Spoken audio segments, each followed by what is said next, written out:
On today's episode, is it time to quit your job?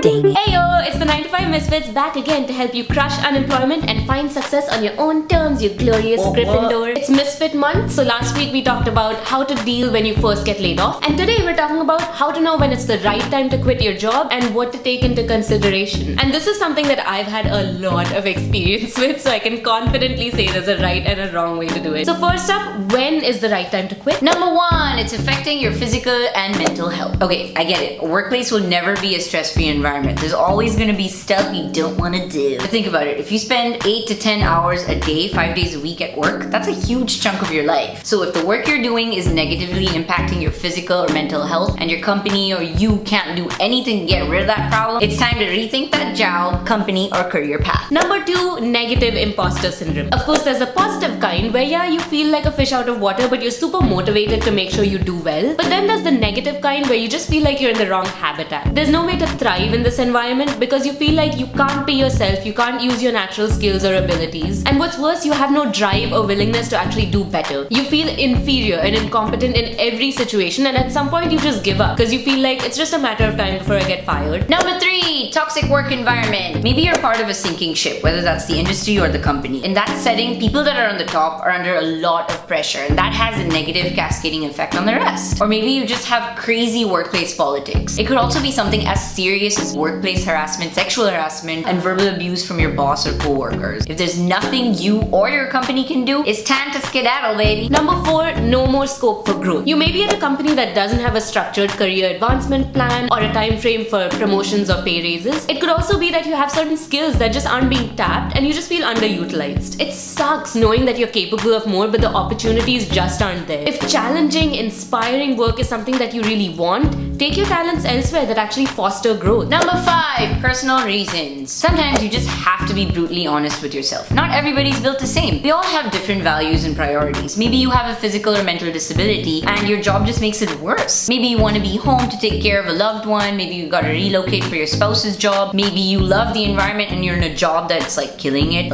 We all know those. Whatever your reason is, it's something that's important to you personally. It's okay to move on and find something that's in line with your values or situation. You don't have to be answerable to anyone, so don't worry about what people will say, except for Oprah maybe. Okay, so now you've considered all the scenarios and you've decided it's time to quit. If you already have another job lined up, yay, good for you. But if you don't, here are a few things to consider. Number one, can you afford to quit? Do you have enough money laid out maybe for 6 months? If not, can you get some supplemental income while you look for that next opportunity? Of course, we have videos about making that side money, which we'll link below. Number two, what will you do for health insurance? I mean, the current political climate is so iffy with that health insurance thing. So make sure you know whether Obamacare is still available, or get on your parents' or spouse's insurance, or even if Cobra is an option for you. Number three, what will you do next? What sort of job do you want? Stripping. How will you actually spend time looking for that job? Stripping. And get down to the nitty-gritty. What will your actual day look like? Make sure to add that structure in. Number four, it's very important to ask yourself this question. How will you make sure that you don't get back into the same situation again? How will you ensure that this new job is very different from the one that you just quit? Be brutally honest with yourself, especially if you don't have an answer to this question, then it's time to do some soul searching. Number five, give yourself a break. Especially if you're quitting to escape a bad situation or you have no idea what you want to do next, it's time to get some good thinking done, and that only comes with being in your element. Go somewhere that allows you to be in your happy place and get away from all the noise, because that's how you get your juices flowing and your mind running. This is so important because you're so bogged down with the anxiety and stress of what to do next. So that's it, guys. We really hope you found this episode useful. A lot of this comes from our personal experiences as well as research that we conducted with wonderful people from our Misfit Task Force, baby. But we'd love to hear from you.